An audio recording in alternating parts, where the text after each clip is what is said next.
Hi everyone, my name is Melanie Grant, and this is C&M Glass, our second lecture for this week's discussion on surgery and integumentary systems. We're focusing on this video for our class 2030 on 25.5 for CPT coding with the integumentary system, codes 10021 through 19499. With this section, I want you to always keep in mind that you need to pay special attention to code descriptions because different areas will have different guidelines based off of how they word the description for that code.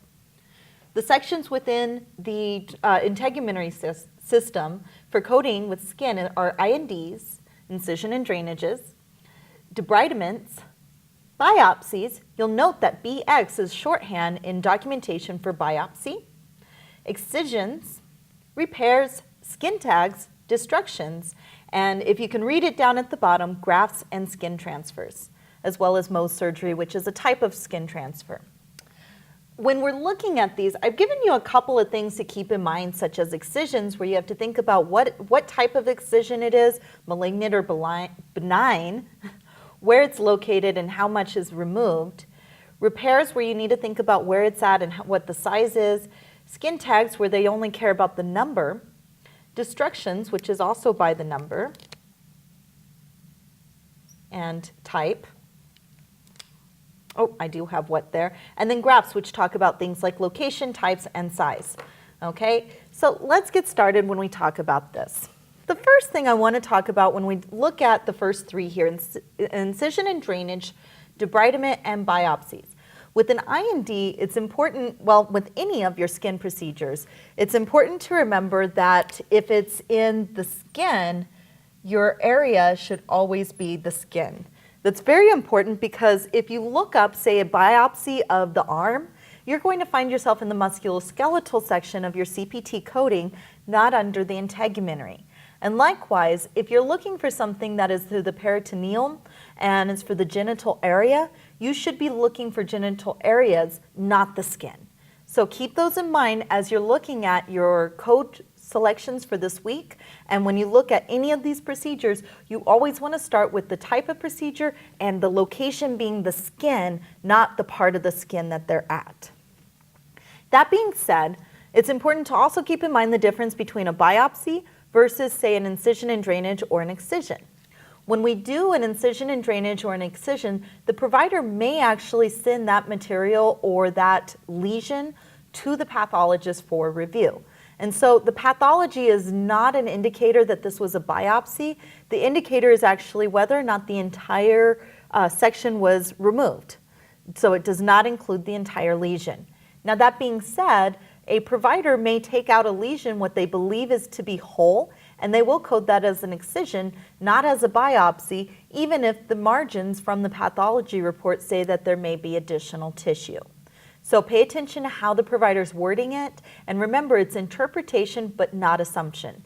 Your golden rule always applies, so if it's not documented, it didn't happen. We can't say that it's complete unless we have all of the information on hand. So there's a couple of different rules for each of these different types of coding sets, and this is why it's important to, again, pay attention to those code descriptions. We start off in the integumentary system under debridement. You'll notice that there is a little brief blurb about the debridement procedures. And this is basically telling us that when you're coding for injuries where there's going to be debridements, if it's a single wound, you're going to report the depth using the deepest level. In multiple wounds, you sum up the surface area of those wounds at the same depth and do not combine sums from different depths. So how deep do we go and how big is it, is what they're saying. And if you have multiple depths, remember there's 3 layers of the skin. And so when they're talking about the depth, they're saying how far. Are you in the upper layer, the epidermis? Are you in the subcutaneous layer, or are you in the deeper fascia and other tissues? Okay, so when they go all the way to the bone, it has some rules here for that as well. So pay attention to these rules because it's going to be specific to that section under debridement. It's going to apply to anything under the debridement section. You'll notice the debridement codes are fairly simple. You have debridement of extensive eczematous or infectious skin, And it talks about up to 10% of the body surface area and then each additional 10%. So this is another one where you want to remember the rule of nines. If you don't remember this, go back into some of your medical terminology code books or take a chance on Google this week to look up what are the rule of nines and how do I identify the percentage of a patient's body area.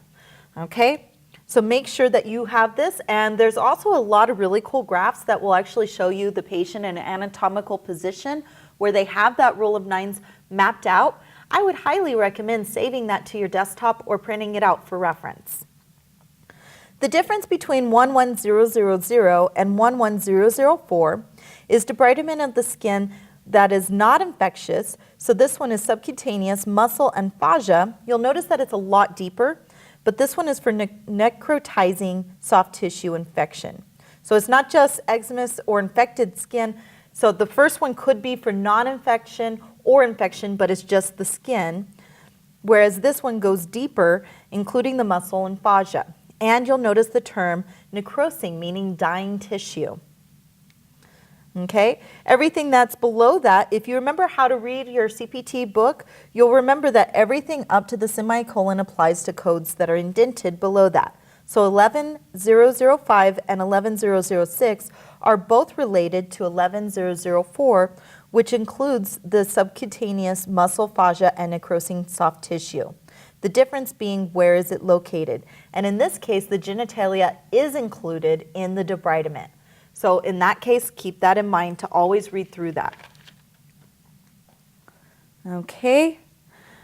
When we continue on, we have debridement including removal of foreign material, debridement of subcutaneous tissue, and then this one is just the top layer and the lower layer of the tissue. It's not infected. That's your biggest difference here. There's no infection, and then it's just by size, and then each additional 20 centimeters. So if your provider provides you information that is not square centimeters, it's up to you to make sure you convert however large the tissue area is so that you can select the right code. Remember that you do have to do conversions from inches to centimeters. So if you're not familiar with that, again, a Google search will help you to find square centimeters from inches, centimeter, or inch. Okay, so make sure you do that as you go. Honestly, as a coder, I always Google this if I have the different measurement, just because I want to make sure my calculations are accurate. As a when you go into a certification test, they should give it to you in terms that are going to match the coding book. Not a guarantee, but they should. Okay, and then the last ones you have are debridement of muscle and fascia, and again, it's going by location of by how deep it goes and the size of the debridement, but not infectious. So you can see the differences here. Paring or cutting is a procedure that is done where they're not doing a full excision, but they have some sort of benign lesion that's just kind of on the skin and they just kind of snip it off. So this is for non-skin tags. So you have to pay attention to what the doctor is calling the procedure or the lesion. And remember your lesion activities. Everything that's on the skin that's not just normal skin is considered a lesion of some type. And if you're still confused about that, there's some great information you can find about skin lesions that I can provide to you throughout the week. Beyond that, you go into biopsies. You'll notice that the biopsy procedure has a very long list of guidelines, and it's very important for you to read through those. There's a couple of new biopsy codes in 2019, so I'm not going to read these to you, but I'm going to expect you to look through your own book because we're using 2018, and I would not want to pull in 2019 details. That being said, it's important with skin biopsies, again, to look at the type of biopsy, where are you located at, and remember that it's the skin. Skin tags are fairly simple. When you have anything that's documented as a skin tag, regardless of the type of skin tag it is, the provider has two codes. They're removing up to 15, or they're removing more than 15, and then it's each additional 10. So your first code is 11200, and it's up to 15. And if the provider does not state the total amount, or you will have to only use this code. So keep in mind with any skin procedures, if it's an up to, you can do from 1 to many, but if they say it was a large amount, which I've had some providers say, we cannot go more than this, okay? And they have to be exact in this, and a lot of times patients may have multitude of skin tags, and if the provider did not count how many, then they only get to bill the one code. If they do count how many and they document it, 11201 is an add-on code, and it's for each additional 10 lesions or part thereof, okay? So each additional 10 or part. When they say or part thereof, they mean that anything over 15 up to 25, okay? And then anything over 25 up to 35, and so on and so forth. So if I had 37, let's say, then I would bill the first 15 with 11200, the next 10, which would put me at 25, with 11201, and then I would multiply this times. And so I would say to get to 37, I have 2 more. Because that would be 35, and part thereof between 35 and 45. So I would have 1, 2, 3 units of 11201. And the way I would report that is 11200 and 11201 times 3 units. Or you could list 11201 3 times. However, keep in mind, insurance companies will often deny if you list a code multiple times, unless there's a reason like a modifier on one and not on the other. So you'll want to make sure that when you're listing these, that you list them times the units. And when you're taking any of your exam tests or any of your practice, I'm also looking for you to list it based off of units. Okay, so let's go on to our next one. Now keep in mind with skin tags, as I mentioned, a skin tag is going to be any method. So regardless of how the provider did the procedure, if it's a skin tag, it only gets coded with the skin tag procedure. Likewise, if it's a biopsy, it doesn't matter the method so much as the fact that it's a biopsy. The provider may later say, well, it was malignant, I should get a malignant excision. But if they did it for the purpose of a biopsy and that was all they did, then we code off of that particular documentation and say that it was a biopsy. Okay? So our next one, let's see here. Our next one is excisions, and excisions are separated into 2 parts. You have the excision of malignant versus excision of benign. And you'll notice I've used the benign, B9, as a shorthand that's used in medical documentation. It's important when you're coding for excisions that you wait for pathology to see what the excision was of, because you have excision of benign lesions and excision of malignant lesions. Now, in the case where the provider needs to send out the bill, you're going to code for an excision of benign if you do not know if it's malignant. With excision of benign or malignant lesions, it's also important that you take the documentation from the pathology or wherever you're determining the type of procedure and that it matches the diagnosis to support medical necessity. This is a common area of denials where coders may wait for the report and they get the pathology to say it's malignant, but the diagnosis was not changed by the provider. It's up to the provider to add the documentation to say, according to pathology, this was malignant. We'll follow up with the patient in so many days. If that part is not written by the doctor, we cannot change their assessment of a benign lesion. With excisions of malignant or benign, it's going to be based off of the area of the actual lesion and the size. And so with these, with excisions, you want to first find out what and then find out where and how much of that where. So let's say that you have a patient. We'll use some really horrible drawing here. Okay, and they have an excision on the arm and an excision on the leg and maybe one on the scalp.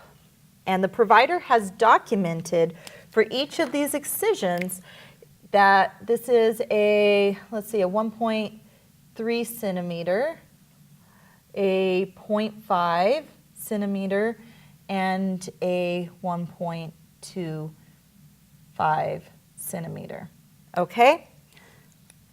In this case, I would then go and look. Let's say that this was a benign. It was not identified as malignant. I would look at my codes and I would say for an excision on 11400, this includes trunk, arms, and legs, excise diameter 0.5 centimeters or less. Okay? So trunk, arms, and legs, I can add my arms and my legs together because they're in the same area. So I have 0.5 centimeters and 1.25, which means my total for trunk, arms, and legs, trunk being the trunk of the body, okay, is 1.75 centimeters. I still have the 1.3 centimeters on the scalp. So if I look at 11400, I've added up the total amount of centimeters in that area for this code, and it's more than 0.5. So I keep looking below that under 11400, which is the standalone. I look at each of the indented codes until I find one that includes 1.75 centimeters. And this is going to be code 11402, which is 1.1 to 2.0. This is also why it's important to read your standalone and your indented codes together, because you want to make sure that you don't end up finding 11422 and using that code instead, because it says the exact same thing, excise diameter 1.1 to 2.0 centimeters. But if you look at the standalone code for 11422, the previous standalone for that is 11420, which is including benign, including margins of, except skin tags of the scalp, neck, hands, and feet. And neither of these were hands and feet, so this would not be appropriate. However, since we do have a scalp lesion, let's look at that. 11420 includes that scalp lesion, and for 0.5 centimeters or less. And so then I'm going to read, and I'm actually going to use 11422 for the 1.3 centimeters because it does fall in between 1.1 and 2.0. However, we did not want to use that for the arms and legs. It's also important to identify that this is a separate body area because it's identified separately, and so you may end up needing to add a modifier 59 or an X modifier based off of the fact that it was a separate section. Malignant excisions are very similar, so we'll skip over that. And the next one I wanted to take you to is going to be repairs. Repairs are actually very similar in terms as excisions, except keep in mind repairs of a laceration versus the term excision or lesion. So a laceration is a cut, a lesion is a growth. And it's very important that we remember that. A laceration is a cut, a lesion is a growth. And I'm going to use my same patient here, but instead of having some excisions, we're going to have a couple of lacerations.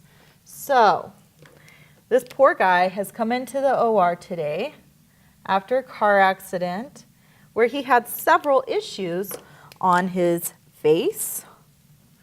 We'll say he had a laceration on his cheek, a larger laceration on his arm, and a laceration on his knee. Okay? So he's kind of banged up, not feeling too good. And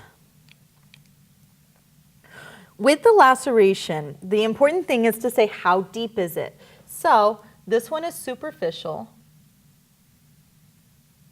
on his cheek, 0.25 centimeter. However, on his arm, he had a deep laceration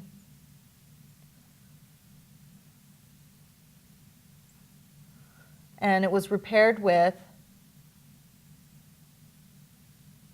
retention sutures.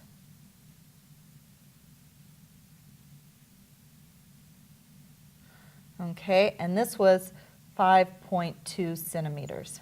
It was a very large laceration. On his knee, this one was fairly mild, but not as bad.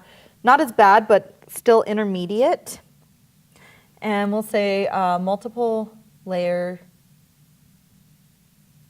repair. And these are some of the terms the provider is going to use. They're not going to tell you it was simple, it was intermediate, or it was complex. Or they may tell you, but it may not match the documentation. So there's some guidelines on repair that tell you a simple repair is when it is a superficial, involving the epidermis or dermis or subcutaneous tissues. It does not involve deeper structures and requires simple or one-layer closure. Intermediate includes wounds that, in addition to above, require layered closure or more of the deeper layers of the subcutaneous tissue, such as the non-muscle fascia.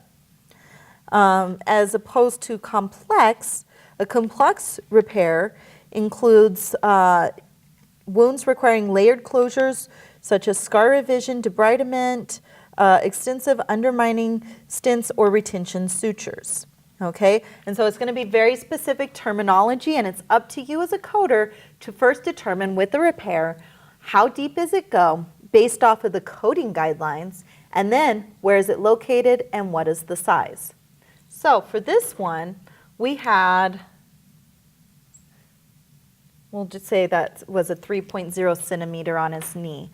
Okay, so we had a superficial, a retention suture, and multiple layer. So this is going to be one simple, one complex, and one intermediate.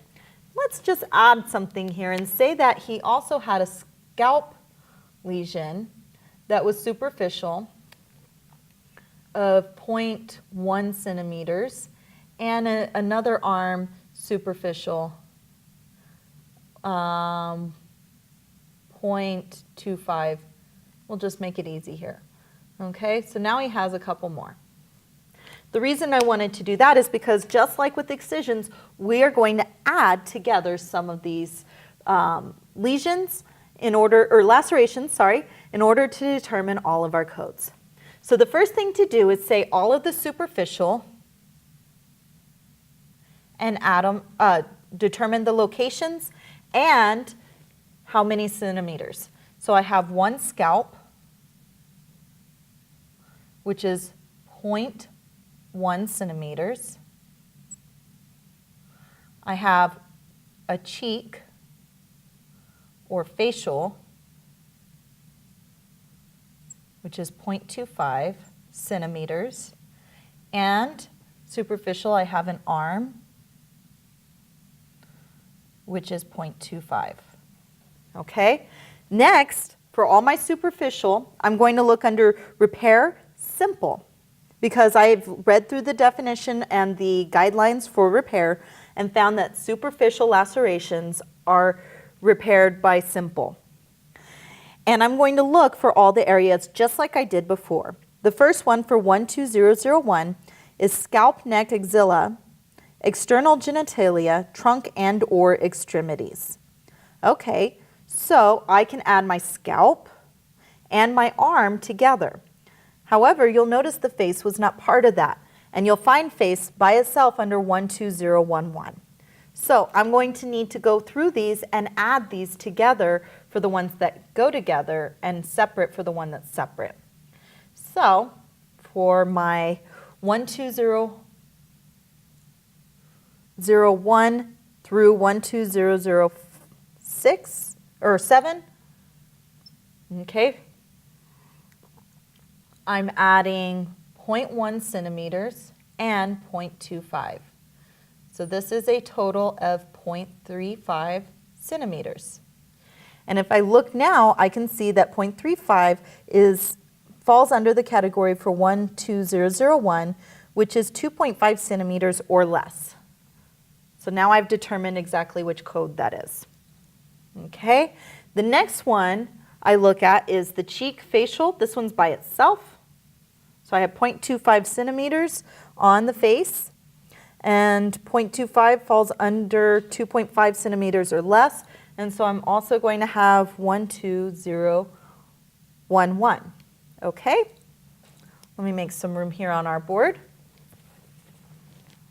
The other ones are fairly easy. I don't have to add any areas together because there's only one laceration repair for each level.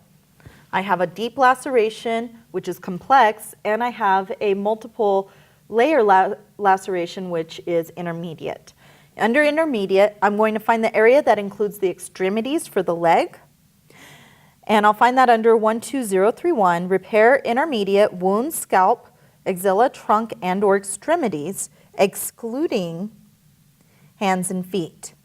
Now, one thing I want to point out is the word excluding here for hands and feet for repair of intermediate lacerations versus repair of simple lacerations, which included hands and feet. It's important to pay attention to the code descriptions because they're not always the same. 12031, which includes the extremity, is 2.5 centimeters or less, and my code is 3. So I'm going to go down to the next code, and this is the code I'll list for my leg laceration, 12032. Okay. My last one is on the arm, and it's the complex laceration. I'll notice that repair of complex starts in very special and separate areas. The first one is 13100, which is just the trunk. I'll keep going, and the next standalone code is 13131, which includes the forehead, cheeks, chin, mouth, neck, axilla, genitalia, hands, and or feet. I'll keep going.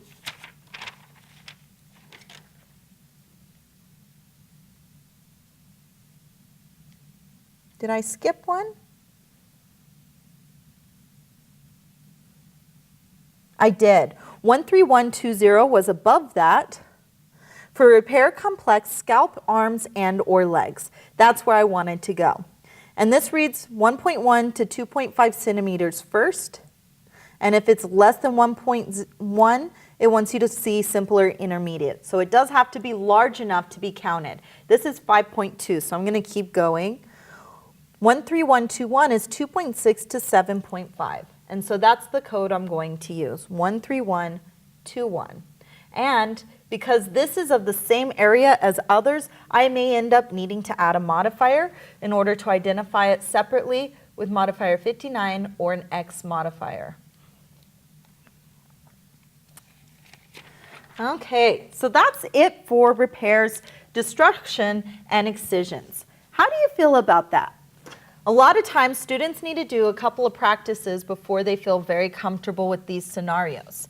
The last one, which we won't go into detail today, is grafts and skin transfers. And just like with everything else, we talk about how much of the skin, where is it going, and where is it from. And so it's very important when we're looking at these that we're determining the proper size and converting when necessary. Keep in mind that with grafts and skin transfers, you may end up having a separate code for different parts. And in fact, skin replacements here, once you identify the area that it's getting grafted to, the location of the area, or the size of the area, the location of the area, and the type of graft. And remember that there's 3 different types of grafts. There's an allograft, which comes from yourself. There's a xenograft, which comes from another, gosh, my brain just went blank, sorry. There's 3 different types of grafts. You have grafts from yourself, grafts from another person, or grafts that are synthetic, such as from a pig or man-made. And so depending on that, you will have to determine when you're listing the type of graft. Also, harvesting, grafts can be taken from another part of the patient's body, a cadaver or skin substitutes, or another species. You have to know where the graft comes from in order to appropriately identify it. Okay, so that's a really important thing. Pay attention to some of these codes. Go ahead and go through some of the coding guidelines where it says let's code it together and see if you can come up with the same codes that are in your book for this week. You do have some assignments in your workbook, and if you have any questions, feel free to reach out to me. Until next time, that's all I have for today. Have a great week.